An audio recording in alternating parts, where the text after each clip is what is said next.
Aaron Levie is 31 years old, but as CEO of Box Incorporated, he is already a Silicon Valley veteran. The cloud storage and file sharing service is valued at $1.5 billion. Levie and his friends co-founded Box in 2005 and ran it from a California garage. The company went public last year. We're pleased to have him here on our program. Welcome. Hey. Great to see you. How you doing? Good to see you. Good to see you. Tell us about what the cloud does and why it's important and where is its future?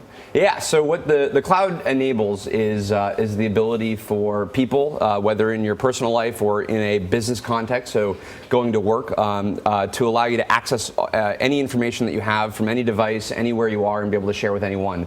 So what we do at Box is we help businesses take their most important information, their documents, their financial data, their marketing assets, and be able to securely store and share that data from any location that they want. Is there emphasis on the word secure? Because there's a movie, Sex Tape, I don't know if you've seen it, with Cameron Diaz and Jason Segel. Yes. And they got a funny scene that involves a sex tape. And okay. Jason at one point says, nobody understands the cloud. Nobody knows where it goes. Yeah. But you're saying with Box, it's secure. Yes, we tend to store different kind of data. You're laughing nervously, Aaron. Oh, no, yeah, we're in a very different business than probably what was portrayed in that movie. Yes. But the most important thing when an enterprise is going to use the cloud, or even in our personal lives, if we're going to store our photos or our personal communications in the cloud, you have to be able to trust the security and the reliability of the service that you're using. And so whether that's sharing photos or your most precious and important business documents, you fundamentally have to make sure that the technology is secure. So how are you able to keep it secure? Yeah, so this is something that we invest in pretty significantly compared to everything else at Box, and so everything from the security of our systems to the kind of analytics that we give our customers, so they can ensure that they see what's going on with their data and who's accessing it and where it's being accessed from. So that's how we focus on security. When you look at change in technology, yeah. People talk about mobile, people talk about the cloud, and people talk about what else when you guys are thinking about the future? Yeah. Well, I think right now, if you look at Silicon Valley, there's a lot of focus on things like artificial intelligence, things like virtual reality or augmented reality. A lot of these technologies have the impact of having technology begin to sort of work more for us, as opposed to us having to spend more time with technology. So can we actually have the underlying tools that we're using become smarter?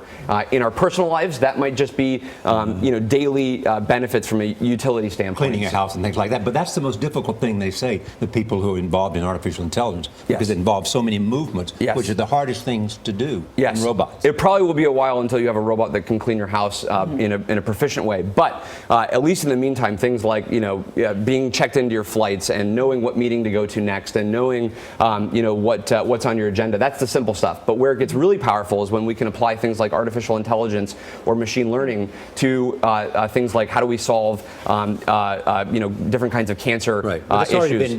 It's already been done. Yes, so we can actually now apply technology to our most pressing problems like education, healthcare, life sciences, even the government. So Aaron, I think one of the most important debates is about security. You talked about that, but it's not personal security. It's secure from the government and legislation. As you know, your industry is under pressure from law enforcement to share more data, and there's legislation in Congress that would force you to do that.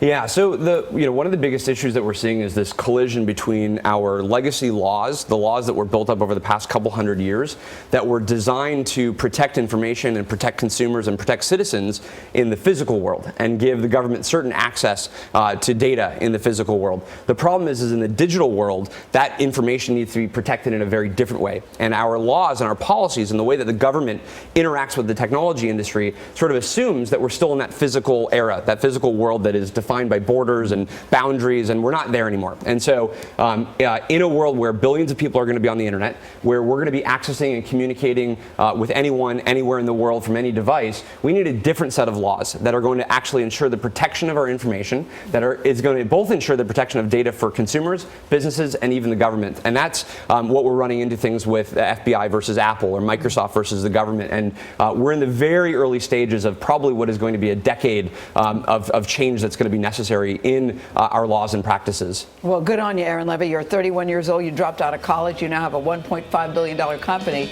Your parents said, "Great, son, you're quitting school." It was a little bit more dramatic than that, but ultimately they were fine with the proposition. Probably up until about 5 years in, my mom kept asking me when I was going to get a degree, and that has since subsided. I think he's doing A-okay. Very nice to meet you. Good to meet you. Thank you very much. Good to see you.